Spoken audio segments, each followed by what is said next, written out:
안녕하세요. 믿음 라디오입니다. 오늘도 말씀 한 편으로 하루를 시작해 보세요. 헌금 봉투를 손에 쥐고도 앞으로 나가지 못한 적이 있으신가요? 아니면 아예 봉투조차 준비하지 못한 채 헌금 시간이 시작될까봐 가슴이 조마조마했던 적은요? 오늘은 그 이야기를 해보려 합니다.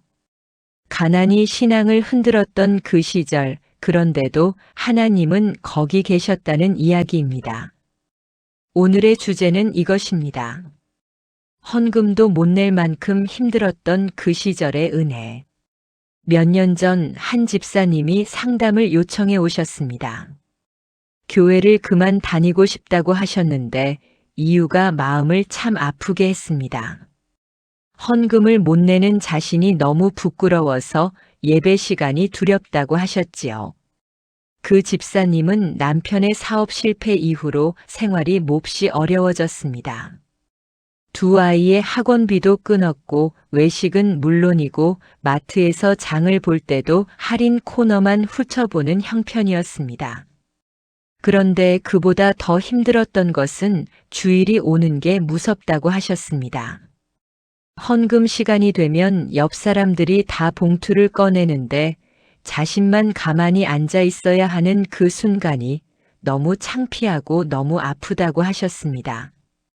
어느 날은 헌금 바구니가 돌아오는 소리만 들렸는데 그냥 눈물이 쏟아졌다고 하셨지요. 예배당에서 우신 게 아니라 예배가 끝나고 화장실 안에서 혼자 우셨다고 했습니다. 저는 그 이야기를 들으면서 마음이 많이 무거워졌습니다. 이분이 하나님을 떠나고 싶은 게 아니었습니다. 오히려 하나님 앞에 너무 부족한 것 같아서 그 자리에 서는 게 민망해진 거였습니다. 그게 얼마나 잘못된 오해인지를 저는 그날 그분과 함께 말씀으로 풀어갔습니다. 혹시 여러분 중에도 비슷한 경험이 있으신가요? 돈이 없어서 예배가 부담스러웠던 시절이 있으셨나요? 아니면 지금 이 순간도 헌금 때문에 교회 가는 발걸음이 조금 무거우신 건 아닌가요? 오늘 이 말씀이 그 무게를 조금 내려놓게 해드릴 수 있기를 바랍니다. 함께 말씀 속으로 들어가 보겠습니다. 첫 번째로 나누고 싶은 것은 이것입니다. 하나님은 당신의 형편을 다 알고 계신다는 사실입니다. 헌금을 못 낸다는 것, 그게 단순히 돈이 없는 문제가 아니라는 걸 하나님은 아십니다. 그 안에 얼마나 많은 수치심이 담겨 있는지, 얼마나 많은 자기 비하가 쌓여 있는지 하나님은 그것까지 보고 계십니다. 여러분은 혹시 가난을 죄처럼 느껴보신 적이 있으신가요? 신앙이 깊을수록 오히려 그 감정이 더 진하게 오는 경우가 있습니다. 내가 믿음이 없어서 이런 형편이 된 건 아닐까? 하나님이 나를 버리신 건 아닐까? 그런 생각이 드셨던 적 있으시지요? 성경은 이렇게 말씀합니다. 시편 34편 18절입니다. 여호와는 마음이 상한 자들에게 가까이 하시고 통회하는 자들을 구원하시는도다. 마음이 상한 자들에게 가까이 하신다고 하셨습니다. 멀어지신다고 하지 않으셨습니다. 헌금 봉투가 없어서 부끄러워 고개를 숙인 바로 그 자리에 하나님이 가장 가까이 계십니다. 이게 신학적 해석이 아닙니다. 이게 성경이 약속한 하나님의 성품입니다. 저는 그 집사님에게 이렇게 말씀드렸습니다.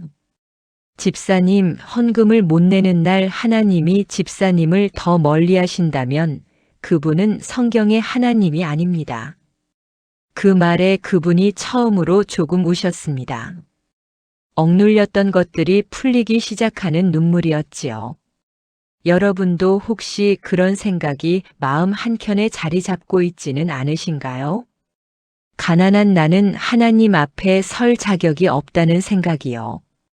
오늘 그 생각을 내려놓으셨으면 합니다. 하나님은 형편이 어려울수록 더 가까이 오시는 분이십니다. 함께 기도하겠습니다.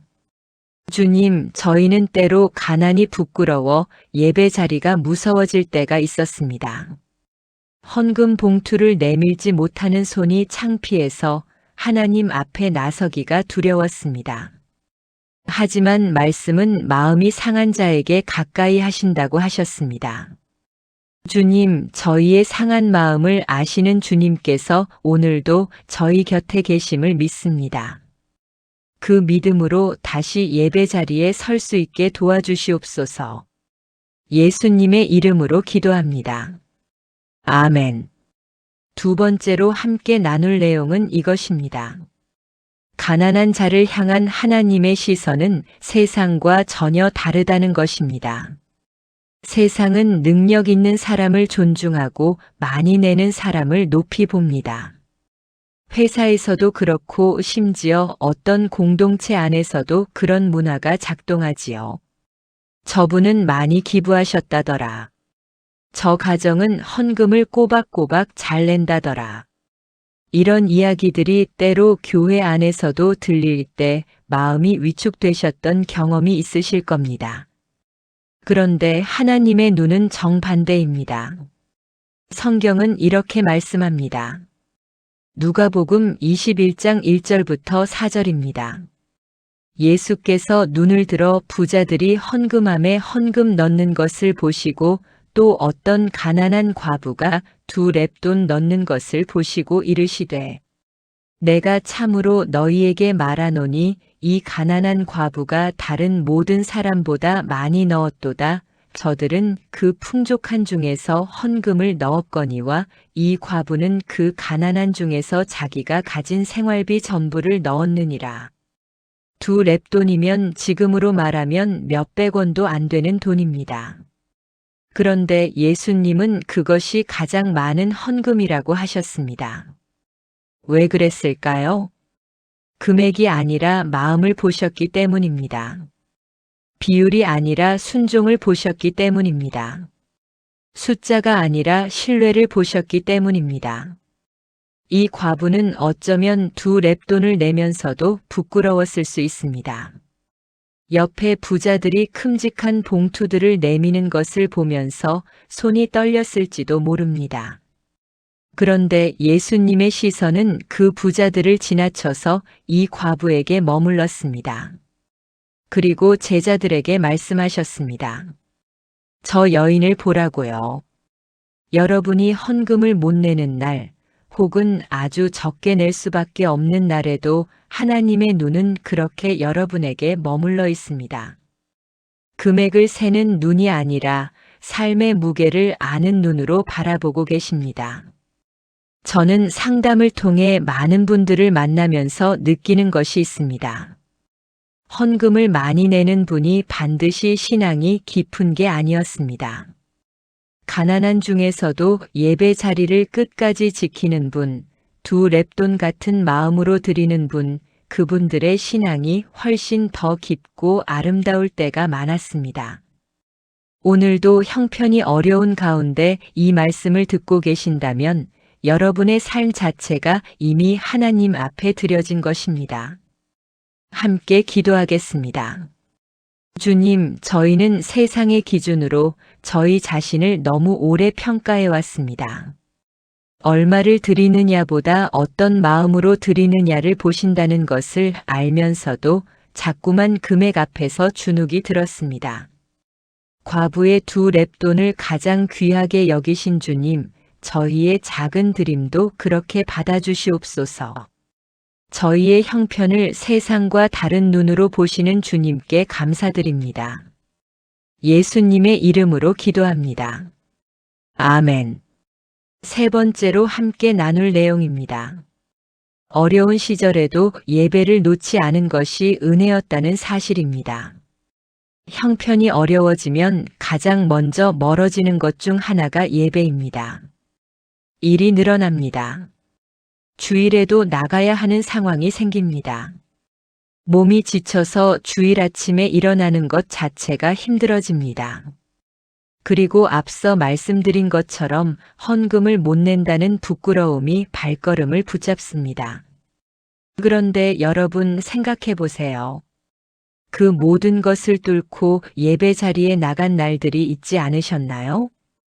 가계부가 엉망인 채로 허리가 끊어질 듯 피곤한 채로 빈손으로 나간 그 주일들이요. 그날들을 하나님은 다 기억하고 계십니다. 성경은 이렇게 말씀합니다. 히브리서 10장 25절입니다. 모이기를 패하는 어떤 사람들의 습관과 같이 하지 말고 오직 권하여 그날이 가까움을 볼수록 더욱 그리하자. 이 말씀이 기록될 때도 초대교회 성도들은 핍박을 받고 있었습니다. 가난했고 두려웠고 모이는 것이 위험하기도 했습니다. 그런데도 모이라고 하십니다. 그리고 더 중요한 것은 그렇게 모인 것 자체가 하나님이 기뻐하시는 드림이라는 겁니다. 여러분이 헌금 봉투 없이 예배당에 앉아 있던 그 시간, 그것이 하나님 앞에 드린 것이었습니다. 여러분의 시간을, 여러분의 몸을, 여러분의 지친 마음을 그 자리에 가져간 것이 이미 예배였습니다. 저는 목회를 하면서 이것을 많이 봤습니다. 가장 힘든 시절에 예배를 놓지 않은 분들이 나중에 회복이 됐을 때 가장 성숙한 신앙을 가지고 계셨습니다. 그 어려운 시절의 예배가 뿌리가 되어 있었기 때문입니다. 빈손으로 나간 그 주일들이 실은 신앙의 가장 깊은 뿌리를 내리는 계절이었던 겁니다. 여러분의 어려운 시절, 그 시절의 예배가 헛되지 않았습니다. 하나님은 그것을 다 받으셨습니다. 함께 기도하겠습니다. 주님, 저희가 빈손으로 예배당에 앉아 있던 그날들을 기억합니다. 부끄럽고 힘들었지만 그래도 그 자리에 나갔던 것이 주님의 은혜였음을 이제 압니다. 가난한 예배, 지친 예배, 눈물 흘린 예배도 받아주신 주님께 감사드립니다. 저희의 삶이 어떤 형편에 있든지 예배를 놓지 않는 저희가 되게 하여 주옵소서. 예수님의 이름으로 기도합니다. 아멘. 네 번째로 나눌 내용은 이것입니다. 하나님은 가난한 시절에도 우리를 통해 일하신다는 것입니다. 형편이 어려우면 나는 지금 하나님께 쓸모가 없다는 생각이 들기도 합니다. 헌금도 못 내고 봉사도 제대로 못하고 교회에 뭔가를 기여하지 못하는 것 같다는 생각이요. 그런데 이것도 사실은 큰 오해입니다. 성경에 나오는 하나님의 사람들 중에 풍족한 상태에서만 쓰임받은 사람이 얼마나 됩니까? 엘리야는 광야에서 지쳐 쓰러졌을 때 천사를 만났습니다. 요셉은 노예로 팔려간 바닥에서 하나님의 훈련을 받았습니다. 다윗은 쫓기는 피난민의 신세로 시편의 가장 깊은 말씀을 기록했습니다. 여러분이 가장 힘든 시절에 드린 간증, 그 시절에 붙든 말씀, 그 시절에 흘린 눈물이 다른 사람에게 빛이 됩니다. 헌금보다 더 귀한 것을 드린 것일 수 있습니다. 성경은 이렇게 말씀합니다. 고린도후서 1장 4절입니다. 우리의 모든 환난 중에서 우리를 위로하사 우리로 하여금 하나님께 받는 위로로서 모든 환난 중에 있는 자들을 능히 위로하게 하시는 이시로다. 내가 받은 위로가 다른 사람을 위로하는 재료가 됩니다. 내가 통과한 가난이 가난한 자를 이해하는 눈이 됩니다. 내가 겪은 부끄러움이 부끄러운 자의 곁에 앉을 수 있는 마음이 됩니다. 그러니 가난한 시절이 낭비된 시간이 아닙니다. 하나님이 여러분을 다른 방식으로 쓰고 계신 계절이었습니다. 돈으로 드리지 못할 때 삶으로 드리게 하시는 시간이었던 겁니다. 저는 상담 현장에서 이것을 수없이 목격했습니다. 어려운 시절을 통과한 분들이 나중에 같은 어려움을 겪는 성도를 만났을 때 그 누구보다 깊이 공감하고 붙들어 줄 수 있었습니다. 그 어려운 시절이 쓸모없는 게 아니라 하나님이 미리 준비시키신 훈련이었던 겁니다. 여러분의 가난했던 시절, 그것이 하나님 안에서 아무것도 아닌 시간이 아니었습니다. 함께 기도하겠습니다. 주님, 저희가 힘든 시절에 스스로를 쓸모없다고 느꼈던 것을 고백합니다. 헌금도 못 내고 기여도 못하는 것 같아서 작아졌던 저희를 용서해 주옵소서. 그러나 그 시절에도 저희를 통해 일하셨음을 이제 압니다. 저희의 환난이 다른 이를 위로하는 재료가 되게 하신 주님께 감사드립니다. 저희의 모든 계절이 주님 안에서 의미 있음을 믿습니다. 예수님의 이름으로 기도합니다. 아멘. 5번째로 나눌 말씀입니다. 하나님의 공급은 우리의 기대와 다른 방식으로 온다는 것입니다. 어렵던 시절을 지나신 분들에게 여쭤보면 참 신기한 이야기들을 많이 하십니다. 냉장고가 완전히 비었는데 갑자기 누군가가 반찬을 가져왔다거나 월세가 막막했는데 생각지도 못한 곳에서 돈이 들어왔다거나 아이 학비가 없었는데 장학금 연락이 왔다거나 이런 경험들 있으시지요. 그런데 그때는 그게 얼마나 큰 은혜였는지 잘 몰랐다고 하십니다. 너무 급급해서 다음 문제가 또 코앞에 닥쳐서 그 공급의 신기함을 제대로 맛볼 틈이 없었다고 하지요. 성경은 이렇게 말씀합니다. 빌립보서 4장 19절입니다. 나의 하나님이 그리스도 예수 안에서 영광 가운데 그 풍성한 대로 너희 모든 쓸 것을 채우시리라. 너희 모든 쓸 것을 채우시리라고 하셨습니다. 내가 원하는 것이 아니라 내게 필요한 것을 채우신다는 말씀입니다. 그리고 그 방법은 하나님이 정하십니다. 엘리야에게는 까마귀가 떡을 물어왔습니다. 이스라엘 백성에게는 하늘에서 만나가 내렸습니다. 오병이어의 현장에서는 한 아이의 도시락이 5,000명을 먹였습니다. 우리가 예상하는 방식이 아니라 하나님이 예비하신 방식으로 채워지는 것이 하나님의 공급입니다. 그러니 지금 내 눈에 보이는 방법이 없다고 해서 공급이 없다고 단정하면 안 됩니다. 하나님의 방법은 우리 생각보다 훨씬 다양합니다. 저도 목회 초기에 정말 형편이 어려운 시절이 있었습니다. 사례비가 없어서 아이들 학원을 끊어야 했던 시절이 있었습니다. 그때 참 많이 기도했는데 하나님의 응답이 제가 기대한 방향과는 완전히 달랐습니다. 돈이 생긴 게 아니라 이웃 교회 목사님이 아이들을 무료로 가르쳐 주겠다고 나서신 겁니다. 그 경험이 저를 정말 많이 변화시켰습니다. 하나님의 방법이 내 방법보다 훨씬 낫다는 것을 몸으로 배웠습니다.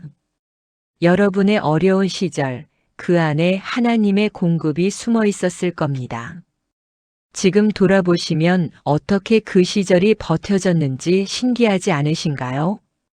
그게 하나님이 채우신 것입니다. 함께 기도하겠습니다. 주님, 저희가 어려운 때마다 저희의 방법만 찾았던 것을 고백합니다. 주님의 방법은 저희 생각보다 훨씬 크고 다양함을 이제 압니다. 지나온 길을 돌아보면 저희의 모든 필요를 채워오신 주님의 손길이 보입니다. 앞으로도 저희의 모든 쓸 것을 그 풍성하심으로 채워주실 줄 믿습니다. 그 믿음으로 오늘 하루를 감사하며 살게 하여 주옵소서. 예수님의 이름으로 기도합니다. 아멘. 6번째로 나눌 말씀입니다. 가난한 시절이 신앙의 깊이를 만든다는 것입니다. 신앙이 깊은 분들을 보면 공통점이 하나 있습니다. 대부분 삶의 어떤 바닥을 통과한 경험이 있다는 겁니다. 병의 바닥, 관계의 바닥, 경제의 바닥. 그 바닥에서 하나님을 만난 경험이 신앙의 뿌리가 되어 있습니다.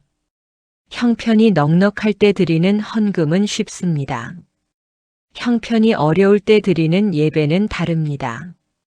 그 예배 안에는 다른 어떤 것으로도 만들 수 없는 절박함과 순수함이 담겨 있습니다.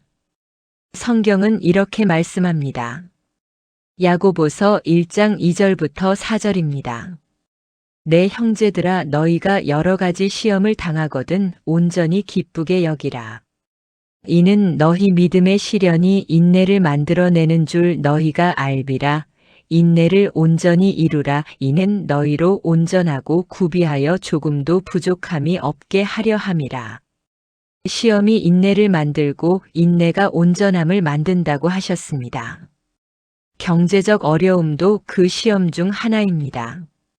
그 시험을 통과하는 과정에서 여러분의 신앙이 단단해집니다. 저는 목회 현장에서 이것을 정말 많이 봤습니다.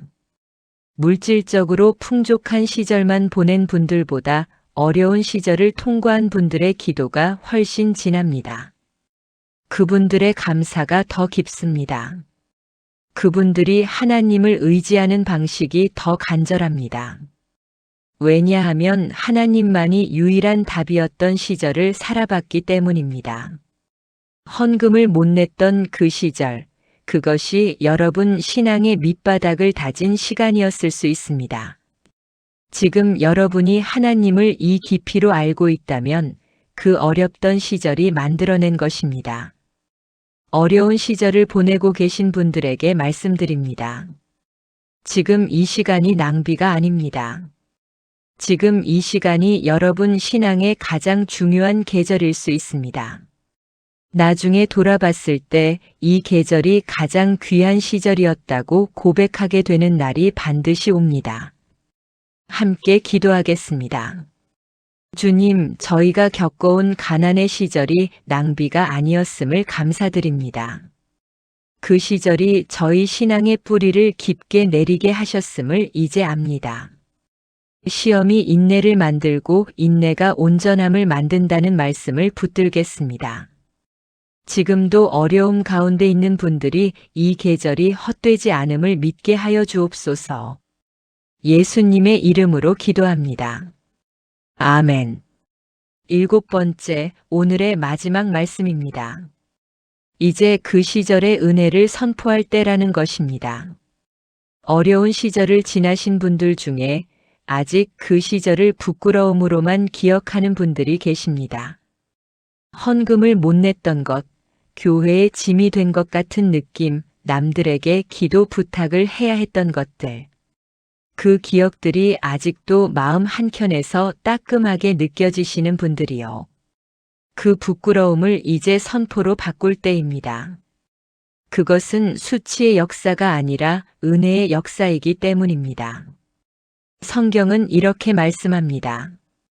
로마서 8장 28절입니다. 우리가 알거니와 하나님을 사랑하는 자, 곧 그의 뜻대로 부르심을 입은 자들에게는 모든 것이 합력하여 선을 이루느니라. 모든 것이 합력하여 선을 이룬다고 하셨습니다. 좋은 것만 합력하는 게 아닙니다. 어려운 것도 부끄러운 것도 눈물 흘린 것도 다 합력합니다. 그리고 그것들이 합쳐져서 선을 이룹니다. 헌금 못 내던 그 시절도 선을 이루는 재료 중 하나였습니다. 그것이 하나님의 약속입니다. 처음에 말씀드린 그 집사님, 지금은 어떻게 지내고 계실까요? 그 상담 이후로 몇 년이 지났는데 얼마 전에 연락이 왔습니다. 남편의 사업이 다시 조금씩 회복되고 있다고 하셨습니다. 그리고 이런 말씀을 하셨습니다.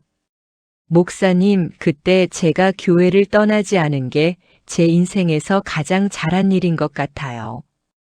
그 말이 얼마나 감사했는지 모릅니다.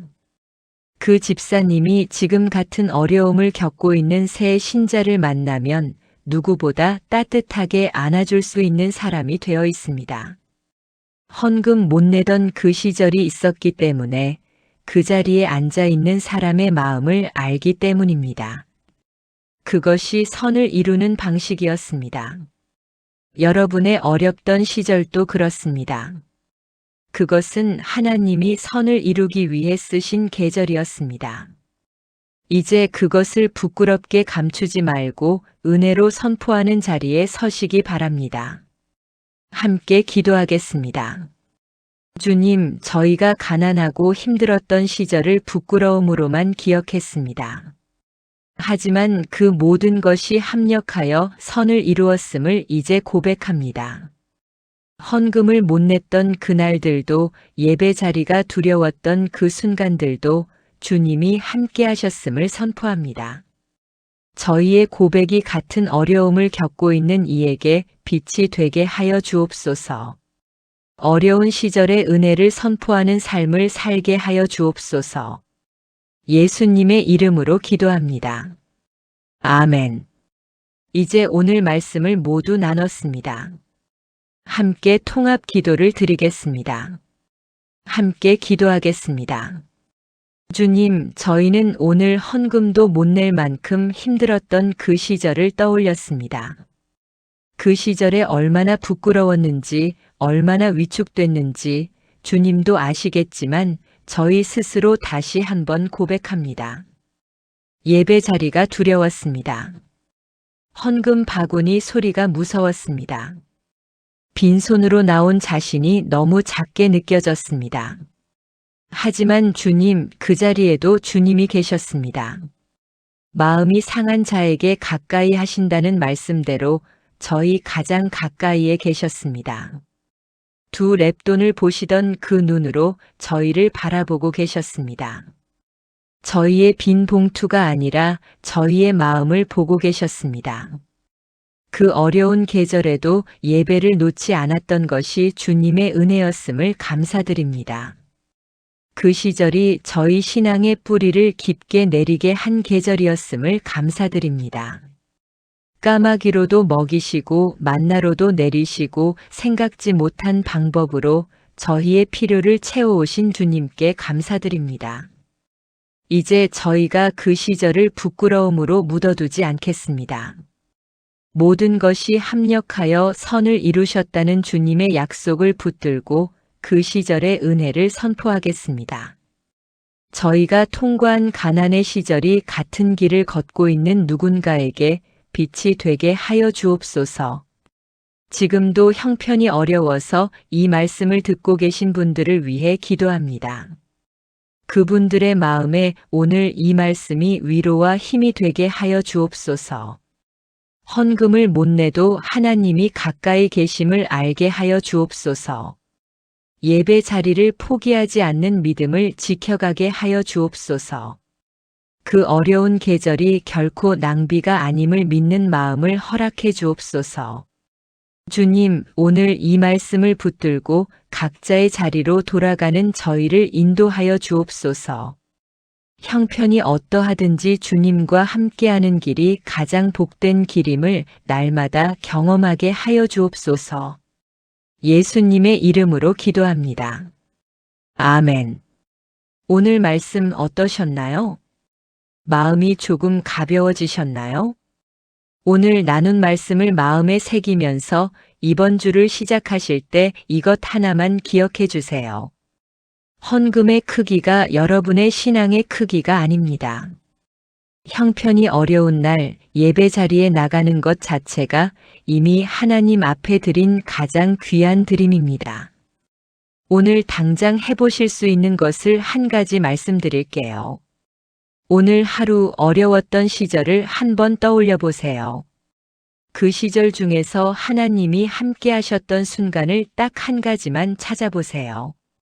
냉장고가 비었는데 반찬이 들어온 날이든, 눈물로 기도했더니 마음이 평안해진 날이든, 빈손으로 예배당에 앉아 있다가 찬양에 마음이 열렸던 날이든, 그 한 가지를 찾아서 작은 노트나 메모에 써보세요. 그리고 써놓으신 그것을 소리내어 읽어보세요. 그것이 오늘부터 여러분이 드리는 은혜의 선포입니다. 헌금도 못 낼 만큼 힘들었던 그 시절에도 하나님은 계셨습니다. 그리고 지금도 여기에 계십니다. 오늘도 믿음 라디오와 함께 해주셔서 감사합니다. 이 말씀이 여러분의 오늘 하루를 조금 더 가볍고 감사하게 만들어 드리기를 바랍니다. 다음 말씀도 기대해 주세요.